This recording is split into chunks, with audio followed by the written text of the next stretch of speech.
I'm Walter Fordham.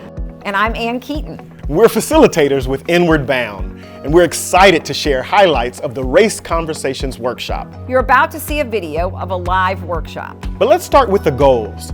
This workshop shows how to increase your number of conversations on race, because conversations on race change you, and they change those around you. Other race workshops study the history of racism. We don't. We don't debate current events. In fact, you're not here to change anyone's mind but your own. Instead, you'll leave with new tools to have conversations on race, particularly when it gets difficult. Because when you normalize talking about race, you start to see what is mine, uniquely mine, to do to move past racism. Now let's watch video clips of an actual workshop. Walter and I were filmed delivering the workshop to a group in a Los Angeles studio. They started with the same question you'll answer in your group too. What is your dream for race in America? With some coaching, they got past their reluctance. And in that very first hour, powerful race conversations were already taking place. Let's hear from a few of those LA participants. After the first exercise, here's what they discovered. It was scary because I never had this conversation, but it turned out good. It turned out okay. I'm still here in one piece. I'm not hurt. We're starting in the beginning of where we want to go, and at least now I know the direction where we're headed.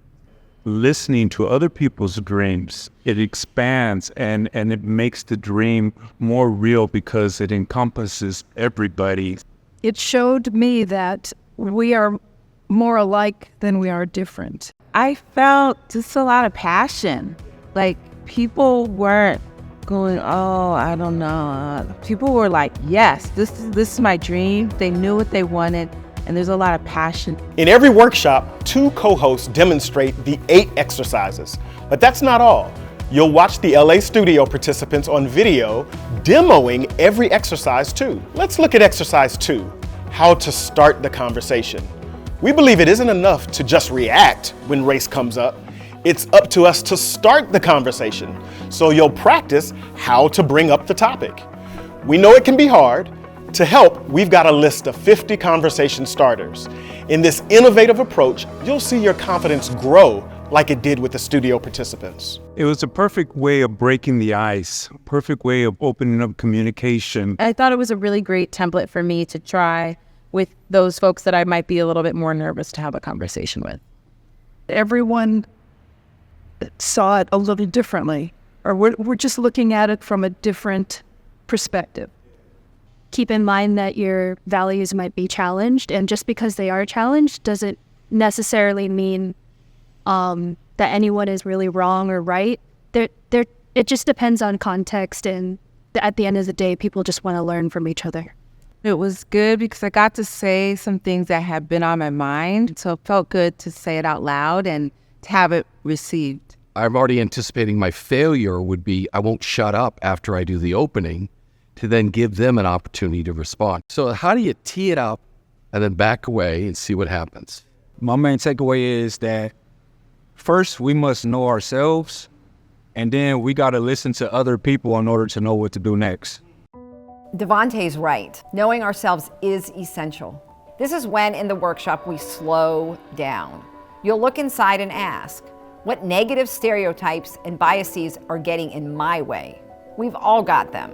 In fact, we believe we can't have grown up in America without harboring racial bias, both conscious and unconscious. We call these our first thoughts. They keep us stuck and silent or defensive and reactive. But blaming and shaming ourselves for these automatic first thoughts gets us nowhere.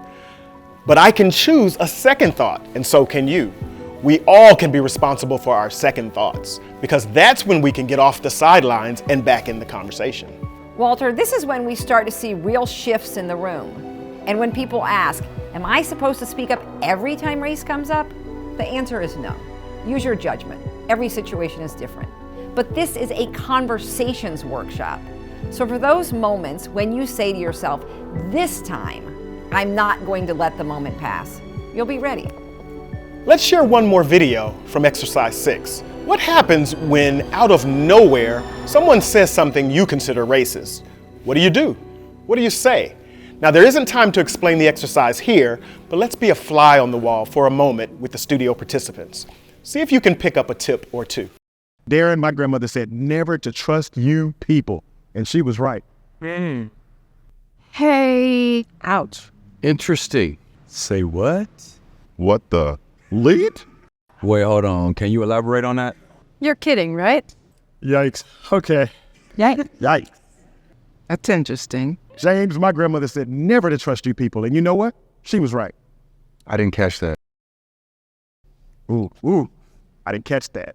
And I just want to say, you know what I love about that, James? It's like, yeah, you tossed it, but I am not catching that. That is yours. I am not playing catch with you. Did it feel natural for you? Good. You want something natural. Yeah. Right. Yeah. And there are moments when, like, that's all, that if we just get that out, it's a major success.